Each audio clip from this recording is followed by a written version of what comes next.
How to avoid paying for variations on your next build. The number one fear for clients looking to build is typically related to the cost of the project.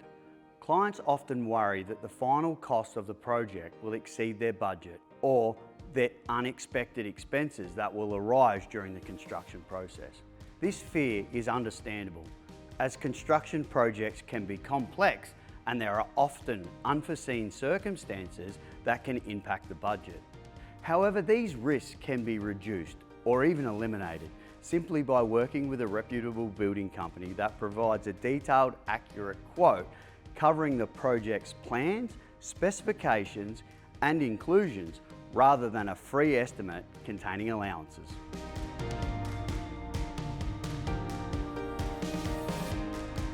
Hi, I'm Ryan Stannard from Stannard Family Homes. We custom design and build unique homes for families in Adelaide. The only time allowances should be included in a fixed price quote is when items are impossible to price accurately and you would disadvantage the client by attempting to do so. An example of this is structural steel and timber. The volatility in price on these components over the past few years would require a building company to quote an amount containing a significant contingency that covered all potential price rises.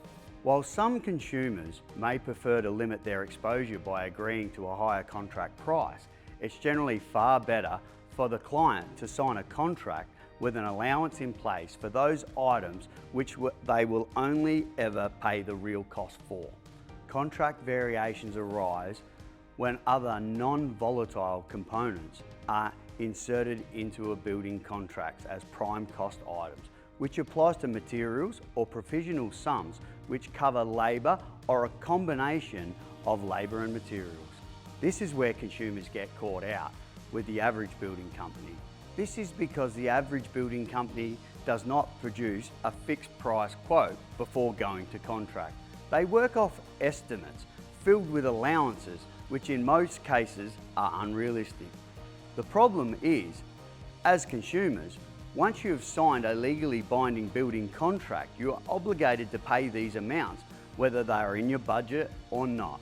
So rather than ending up in a legal dispute with a builder because you don't agree or are unable to pay the contract variations they are submitting to you, it's best to avoid these situations ever arising by only signing fixed price building agreements with almost no allowances. To achieve this, you will need to engage a building company that provides a full turnkey solution that can take care of absolutely everything for you. They then have the systems in place to quote you a fixed price on all of those components and include them in one simple contract that is easy to understand and execute. It doesn't matter whether you're building your first home or you've built many times before. Designing a new home can be very overwhelming, and when you hear new things for the first time, it's not easy to remember everything. So if you're thinking of building a new home, I've put together a quick guide for you to download. The 7 things you must know before designing and building a new home. It's completely free and will help you to avoid any nasty surprises that can sneak up on you when building a custom home. Just click on the link below and let me know the email address you'd like me to send it to.